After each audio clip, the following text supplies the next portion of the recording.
ഇത് കഴിഞ്ഞ വീക്കെൻഡിൽ നമ്മൾ ഉണ്ടാക്കിയ പ്രോൺസ് ബിരിയാണിയാണ് കേട്ടോ. പക്ഷെ ഞാൻ ഇപ്പോഴാണ് ഇത് പോസ്റ്റ് ചെയ്യുന്നത്. ഇത് ഇക്കു ഉണ്ടാക്കിയ പ്രോൺസ് ബിരിയാണിയാണ് കേട്ടോ. സത്യം പറഞ്ഞാൽ ഇക്കുവിൻ്റെ റെസിപ്പികളൊക്കെ ഭയങ്കര വെറൈറ്റി ആയിരിക്കും. ആൾ കുറേ ഐഡിയകൾ അവിടുന്ന് ഇവിടുന്നൊക്കെ എടുത്തിട്ട് സ്വന്തമായിട്ടൊരു ഐഡിയ ഉണ്ടാക്കുന്ന ഒരു പരിപാടിൻ്റെ ഒരാളാണ് കേട്ടോ. ഇക്കു ഉണ്ടാക്കുന്ന കണ്ടാൽ നമുക്ക് തോന്നും ഈ സാധനങ്ങളൊക്കെ ഇട്ടാൽ ഈ ടേസ്റ്റ് കിട്ടുമോ ആ ടേസ്റ്റ് കിട്ടുമോ എന്നൊക്കെ. ഞാൻ എപ്പോഴും ചോദിക്കുകയും ചെയ്യും നിങ്ങൾ എന്തൊക്കെയാണ് ചെയ്യണതെന്ന്. പക്ഷേ ഫൈനലി അതിൻ്റെ ടേസ്റ്റ് എപ്പോഴും അടിപൊളിയാണ്. ഞാൻ എപ്പോൾ പറഞ്ഞിട്ടുണ്ടെങ്കിലും അതിൻ്റെ എൻഡ് ഓഫ് ദി ഡേ അത് അടിപൊളിയായിട്ട് വന്നിട്ടുണ്ടാവും കേട്ടോ. അതുപോലെ തന്നെയാണ് ഈ പ്രോൺസ് ബിരിയാണി. ഇക്ക അവിടെ ഉണ്ടാക്കുന്ന ഇടയിൽ തിന്നിട്ട് ഞാൻ കുറേ എന്തൊക്കെയോ പറയുന്നത് ഇതിടണ്ട അതിടണ്ടാന്ന്. അതിൻ്റെ ഇടയിൽ കൂടെ നമ്മുടെ താഴെ കണ്ടോ ഒരാളവിടെ നിന്നുകൊണ്ട് പിടിച്ചുകൊണ്ട് നിൽക്കുന്നുണ്ട്. ഇയാളുടെ പണി എപ്പോഴും തന്നെ കേട്ടോ. നമ്മൾ കിച്ചണിൽ വർക്ക് ചെയ്യുന്നുണ്ടെങ്കിൽ സീക്കുട്ടി നമ്മളെ കാലം തൂങ്ങി നിൽക്കുന്നുണ്ടാവും. അതിപ്പോൾ ഞാനാണെങ്കിലും ഇക്കാണെങ്കിലും. ഞാൻ പറഞ്ഞതിൻ്റെ റീസൺ ഇപ്പം മനസ്സിലായില്ലേ? സോയ സോസും കെച്ചപ്പും അങ്ങനത്തെ എന്തൊക്കെയോ സാധനങ്ങളൊക്കെ ഇട്ടിട്ടുണ്ട്. എന്തൊക്കെയാണെങ്കിലും എനിക്ക് ഇക്കുവിൻ്റെ കുക്കിങ്ങിന് മോശമൊന്നും പറയാൻ പറ്റില്ല. കാരണം അത്രയ്ക്ക് അടിപൊളിയായിട്ടാണ് എനിക്ക് ഓരോ ഫുഡ് ഉണ്ടാക്കി തരാം. എന്ത് ഫുഡ് ഉണ്ടാക്കിയിട്ടുണ്ടെങ്കിലും അതിൻ്റെ ഒരു പെർഫെക്റ്റ് ടേസ്റ്റ് വരാറും ഉണ്ട് അവസാനം.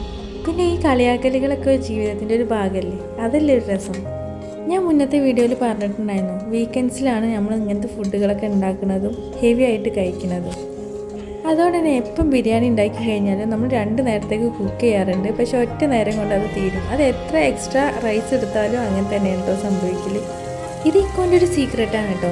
ഇത് നമ്മുടെ റൈസിലേക്കുള്ള സെറ്റപ്പാണ്.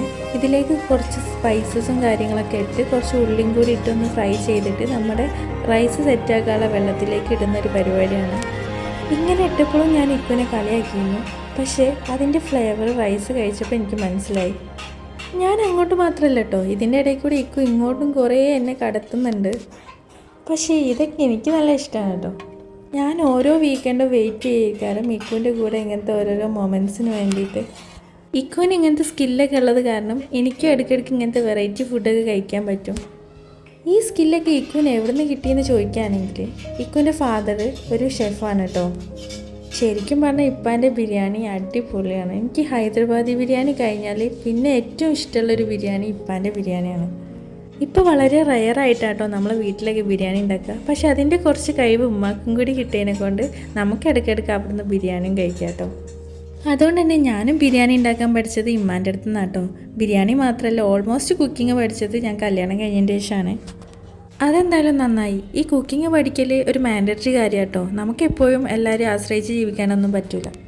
So cooking is important. അങ്ങനെ എൻ്റെ ഇക്കുവിൻ്റെ പ്രോൺസ് ബിരിയാണി നമ്മുടെ ഫൈനൽ പ്രോസസ്സിൽ എത്തിയിട്ടുണ്ട് കേട്ടോ. ദമ്മിങ് ആണ്.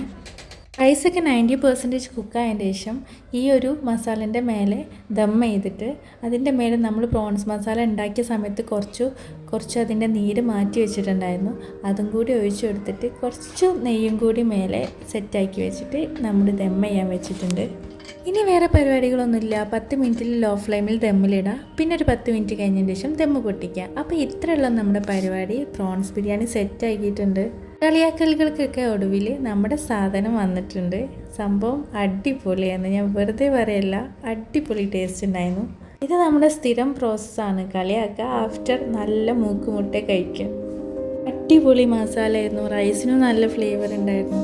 അപ്പോൾ ഇന്നത്തെ വീഡിയോ നമ്മളിവിടെ വൈൻഡപ്പ് ചെയ്യാണ്. അടുത്ത വീഡിയോയിൽ കാണാം. ബൈ.